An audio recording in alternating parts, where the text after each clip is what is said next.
एक हॉस्टल में रहने वाली लड़की की दर्दनाक स्टोरी।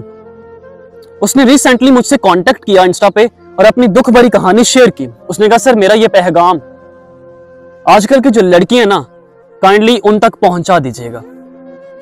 उसने कहा कि मेरी उम्र 23 साल है, मैं एक हॉस्टल में रहती हूं और स्टूडेंट हूं यूनिवर्सिटी की, अपने घर से बहुत दूर, और यूनिवर्सिटी के साथ ही एक कॉलेज है। उस कॉलेज का एक लड़का जो मुझे पसंद कर लेता है और 1 साल तक मैं उसे ब्लॉक रखती हूँ। 1 साल के बाद उसने कोई रैंडम नंबर से मुझे कांटेक्ट करता है और हमारी फिर बातचीत शुरू हो जाती है। बातचीत होते होते मुझे उससे मोहब्बत हो जाती है, और अंधी मोहब्बत, बेइंतहा मोहब्बत, और वो भी आहिस्ता आहिस्ता मेरा भरोसा जीत चुका होता है। और एक दिन मुझे अपने घर, जो उसका घर हॉस्टल के करीब ही था, वहां पर बुलाता है रात को, और मैं भी कितनी बेवकूफ के चली जाती हूँ। सर मैंने आपकी एक वीडियो देखी थी जिसपे आपने कहा था कि एक सुनसान जगह पर या एक तन्हाई वाली जगह पर एक लड़की अगर लड़के के पास चली जाती है ना, तो वो कभी साफ वापस नहीं आ सकती। तो सर उन बदकिस्मत लड़कियों में से मैं भी शामिल हूँ कि मेरे साथ भी उस रात बहुत कुछ हुआ और मैं साफ वापस नहीं आ सकी। I spent whole night with him and that's how I spend so many more nights with him. उसने अपने नफ्स का चस्का पूरा करने के बाद, अपने नफ्स की भूख मिटाने के बाद मुझे इरिटेट करना शुरू कर दिया, इग्नोर करना शुरू कर दिया, मुझे ज़हनी मरीज बनाना शुरू कर दिया, मुझे करैक्टरलेस कहना शुरू कर दिया।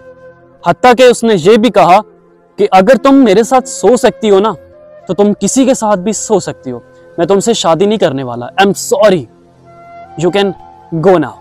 अब मुझे खुद बताएं कि जिस पर आप अंधा भरोसा करते हो, जिससे आप बेइंतहा मोहब्बत करते हो, वही शख्स आपको करैक्टरलेस बोले, बुरा भला कहे, और यह भी कहे कि आप अगर मेरे साथ सो सकती हो तो किसी के साथ भी सो सकती हो, तो क्या दिल खून के आंसू नहीं रोता? बिल्कुल रोता है। खुदारा गर्ल्स, यकीन करें, मेरी हम्बल रिक्वेस्ट है आप लोगों से कि अपनी इज्जत को बचाएं, अपनी इज्जत को महफूज रखें। खास करके मैं उन लड़कियों से कह रहा हूं कि जो हॉस्टल में रहती हैं।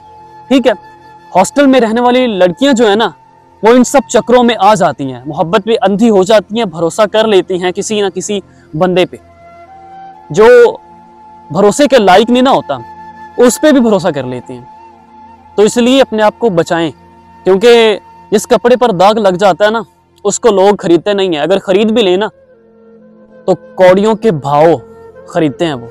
आप लोगों को घर वालों ने अलाउ किया हुआ है ना कि आप यूनिवर्सिटी जाएं, अकेली पढ़ें वहां पे, तो उन्होंने आप पे भरोसा किया हुआ है।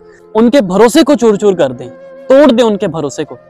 ऐसा नहीं होता, बिल्कुल ऐसा नहीं होता। आप अपने माँ बाप की बहन भाइयों का मान है आप, ठीक है? तो आप लोगों को स्टडी के लिए हॉस्टल में भेजा जाता है, ना कि कुछ गलत करने के लिए, ना कि कुछ अपनी इज्जत दाव पे लगाने के लिए, ठीक है? तो अभी वो लड़की कह रही है कि मैं ज़हनी मरीज बन चुकी हूँ और दिन रात एक कोने में बैठकर खूब रोती हूँ कि मेरी गलती है।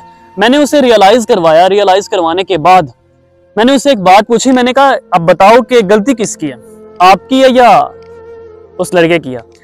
तो रोते हुए कहती, सिसकियाँ लेते हुए कहती कि मेरी गलती है। ऑफ कोर्स मेरी गलती है, मैं बेवकूफ़ थी जो उसकी मोहब्बत में आ गई, उससे मिलने चली गई। ऐसा नहीं करना चाहिए था मुझे। और उसने ये भी कहा कि लड़कियों से ये भी कहिएगा कि खुदारा लड़के आपके पाँव भी पड़ जाए ना, मर्द आपके पाँव भी पड़ जाए ना, मगर कभी उसकी बात पर भरोसा मत करना,